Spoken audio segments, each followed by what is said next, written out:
आज हम बात करेंगे वायरस से फैलने वाली बीमारियों की। वायरस क्या है? वायरस बेसिकली बैक्टीरिया या फंगस की तरह पानी या हवा से नहीं फैलता। फंगस नमी से, जैसे मैंने पिछली वीडियो में कहा था कि 70% से ऊपर अगर आपकी नमी हो और आपका दर्जा हरारत 10 से 20 के दरमियान हो तो फंगस फैलती है। लेकिन वायरस की कहानी मुख्तलिफ है।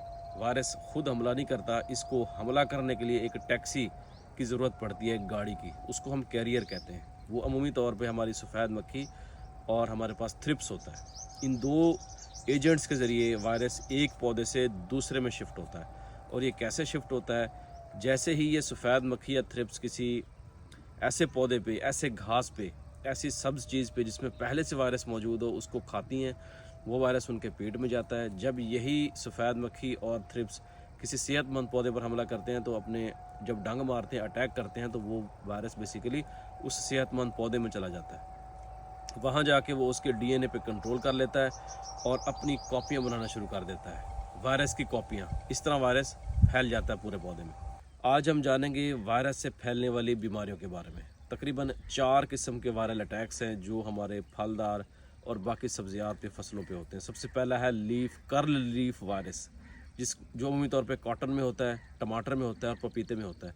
कॉटन लीफ कर्ल वायरस, इसका जो फैलाने वाला एजेंट या टैक्सी है, कैरियर है, वो है सफ़ेद मक्खी, वाइट फ्लाई। अब होता क्या है कि कॉटन लीफ कर्ल वायरस में पत्ते चुड़मुड़ हो जाते हैं, ग्रोथ स्टंटेड हो जाती है, सही वो खुराक नहीं बना पाते, पौधा मुतासर होता है और पौधे की डेथ हो जाती है। दूसरा हमारे पास है yellow mosaic virus. Yellow mosaic virus ज़्यादातर मूंग में, करेले में होता है।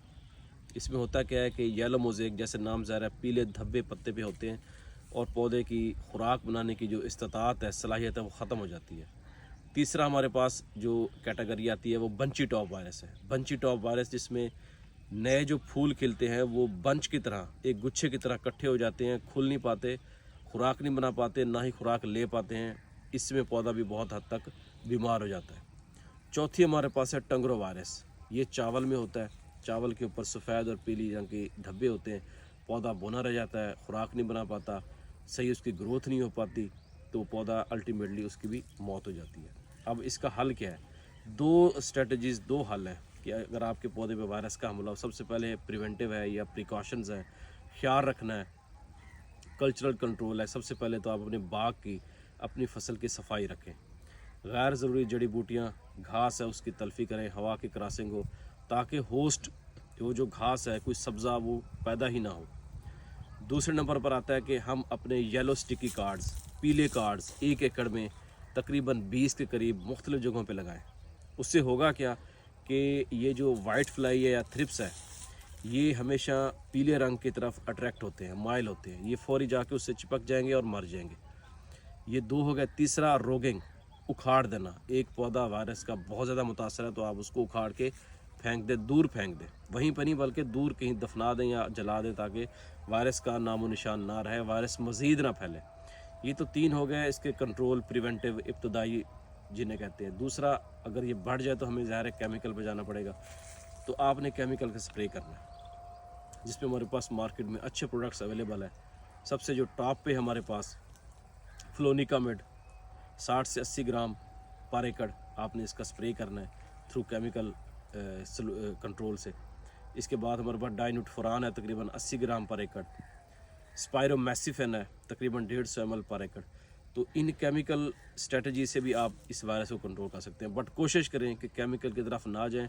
शुरू में ही आप वायरस को कंट्रोल करें, अपने फील्ड पर नज़र रखें और स्प्रे करते वक्त ख़ास तौर पे आपने ये ध्यान रखना है कि आपने इसका जो स्प्रे है वो सुबह या शाम के वक्त करना है।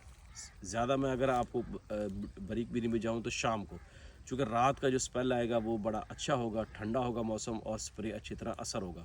तेज़ धूप में स्प्रे करने से गुरेज करें। उसके बाद डोज़ है, हर्बिसाइड की टाइप है कि एक ही तरह का आपने केमिकल नहीं करना, चाहे वो कितना अच्छा क्यों ना हो। बार बार एक ही बार करेंगे तो उसमें रेजिस्टेंस आ जाएगी,